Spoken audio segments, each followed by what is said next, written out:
కథ పేరు దొంగ బతుకు. ముకుందుడని ఒక అబ్బాయి. వాడి అమ్మా నాన్న చిన్నప్పుడే చనిపోయారు. ముకుందుణ్ణి వాళ్ల బామ్మ పెంచసాగింది. ఆమె గారాబంతో వాడు సోమరిగా తయారయ్యాడు. శక్తి ఉడికిపోయిన బామ్మ ఒకరోజు వాడిని చెడామడా తిట్టిపోసింది. ఇంతకాలం ఎలానో నెట్టుకొచ్చాను, ఇక నా వల్ల కాదు.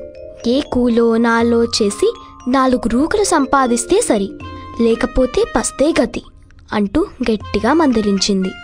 వాడికి ఆ రోజు రోషం ముంచుకొచ్చింది. చూడవే బామ్మ, ఇక నీ మీద ఆధారపడను, కష్టపడి సంపాదిస్తా అంటూ బయలుదేరాడు. వాడికి ఒక చోట కూలి పని దొరికింది. పొద్దున్నుండి చీకటి పడేదాకా పనిచేస్తే 4 రూకలొచ్చాయి చేతికి. కాని ఒళ్ళు హూనమైపోయింది. బొబ్బలెక్కిన చేతులు మంట పుట్టాయి.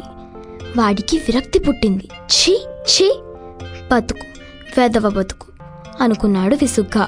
ఉదయం లేచేసరికి పక్కింట్లో నుంచి పెడబొబ్బులు వినిపిస్తున్నాయి. విచారిస్తే విషయం బోధపడింది. రాత్రి వాళ్ళింట్లో దొంగలు పడ్డారు. బంగారం, ధనం అంతా కలిపి పోయిన సొత్తు విలువ 1,00,000 వరహాలకు పైమాటే. 1,00,000 వరహాలే. లోపల విస్తుపోయాడు ముకుందుడు. ఒక్క రాత్రి కొంతసేపు కష్టపడితే 1,00,000 వరహాలు. పగలంతా ఒళ్ళు హూనం చేసుకుంటే 4 రూకలు. వాడి మనసు తప్పుదారిలో పడింది. బాగా ఆలోచించుకొని ఉన్న ఊరు వదిలిపెట్టాడు బామ్మ కూడా చెప్పకుండా. ఉన్న ఊర్లో దొంగతనం చేయడం ఎందుకో వాడికి మనస్కరించలేదు. అలా బయలుదేరిన వాడు దూరంగా ఉన్న ఒక గ్రామం చేరాడు. పొద్దుపోయేదాకా ఊరి బయట పాడుపడిన గుడిలో ఉండి బాగా చీకటి పడ్డాక ఊరి మధ్యలో ఉన్న ఒక పెద్ద వీధిలో వచ్చాడు. వీధెమ్మట మెల్లిగా నడుస్తూ ఏ ఇంటిలో దూరాలా అని ఆలోచిస్తున్నాడు. అంతలో వెనక నుంచి ఎవరో పరిగెత్తుకొని వస్తున్నట్టు చప్పుడు వినిపించింది. వెనక్కు తిరిగి చూస్తే రక్షకభటుడు ఒకడు బల్లెం పట్టుకుని తన కేసి వస్తుండడం కనిపించాడు. నిజానికి వాడు వస్తున్నది ముకుందుడి కోసం కాదు. తనని అనుమానించి రక్షకభటుడు అలా వస్తున్నాడనుకుని ముకుందుడు కాలి సత్తువ కొద్దీ పరిగెత్తి వీధి మలుపు తిరిగి చిన్న సందులోకి దూరాడు.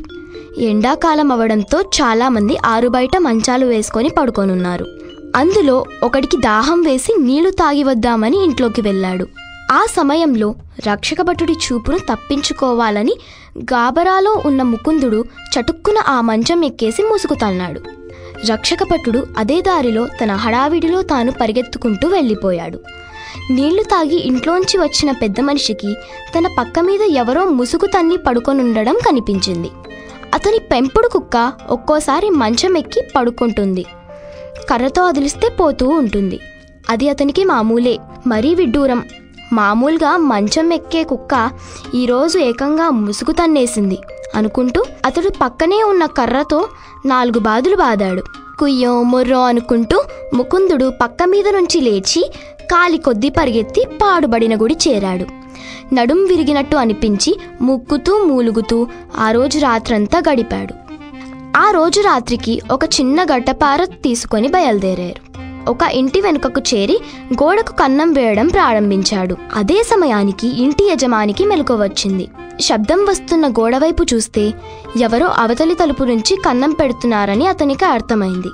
ఆయన వెంటనే తెలివిగా పక్కనే ఉన్న రోకలి బండ చేతిలోకి తీసుకుని గోడ పక్కగా నిలబడ్డాడు. తాను పట్టేంత కన్నం గోడలో ఏర్పడగానే ముకుందుడు ఇంటి లోపలికి ప్రవేశించడానికి తలను కన్నంలోకి దూర్చాడు. తల కొద్దిగా కన్నంలోంచి లోపలికి దూరగానే రోకలి బండ వాడి తల మీద పడింది. వాడి నాలిక నేలను కరుచుకుంది. స్పృహలోకి వచ్చేసరికి వాడు ఒక చెట్టుకి కట్టివేయబడి ఉన్నాడు. చుట్టూ జనం, తిట్లు, శాపనార్థాలు, తన్నులు. అంతలో రక్షకభటులొచ్చి కొత్వాలు దగ్గరికి వాణ్ణి తీసుకుపోయారు. ఆయన 100 కొరడా దెబ్బల శిక్ష విధించారు. భటులు శిక్ష అమలు జరిపి తరిమేశారు. గాయాలు మానాక వాడి బుద్ధి మళ్లీ దొంగతనం మీదకు పోయింది. ఈసారన్నా అదృష్టం కలిసి రాకపోతుందా అని వాడు అర్ధరాత్రి దాటాక వీధిలోకి వచ్చాడు. ఒక పెద్ద ప్రహరీ గోడ ఉన్న ఇల్లు వాడి కంట పడింది.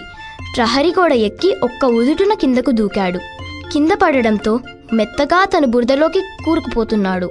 అయినా చేయగలిగేదేమీ లేదు. అదృష్టవశాత్తు ముక్కు వరకు బురద వచ్చేసరికి కాళ్లకు నేల తగిలింది. లేవలేక అక్కడే పడిపోయాడు. ఉదయాన్నే పనివాళ్లు వచ్చి ముకుందుణ్ణి చూసి వీడెవడో దొంగ బాపతూ అనుకుంటూ గుంటలోంచి బయటకు తీశారు. భటులు వీడిని చూసి గుర్తుపట్టి వీడికింకా బుద్ధి రాలేదు అంటూ కొత్వాలు దగ్గరికి ఈడ్చుకుపోయారు.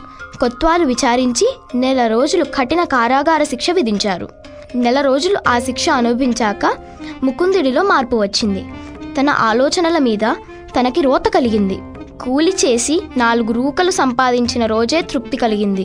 కానీ ఇదేమిటి, దొంగతనం చేయడంలో ఇంత అవమానమా? ఇన్ని తిట్లు, ఎన్ని కష్టాలు! తనేదో కష్టపడకుండా జీవితాన్ని సుఖంగా గడపవచ్చు దొంగతనం చేస్తే అనుకున్నాడు. అది ఎంత తప్పో ఇప్పుడు అర్థమవుతోంది. దొంగ బతుకు, వెధవ బతుకు, నీచమైన బతుకు అనుకున్నాడు. అలా అనుకున్నాక మనసు తేలికపడింది, హాయిగా అనిపించింది. ఆ తరువాత తన గ్రామం వెళ్ళి కూలి పని చేసి కష్టపడి సంపాదించాడు. తాను సుఖంగా ఉన్నాడు.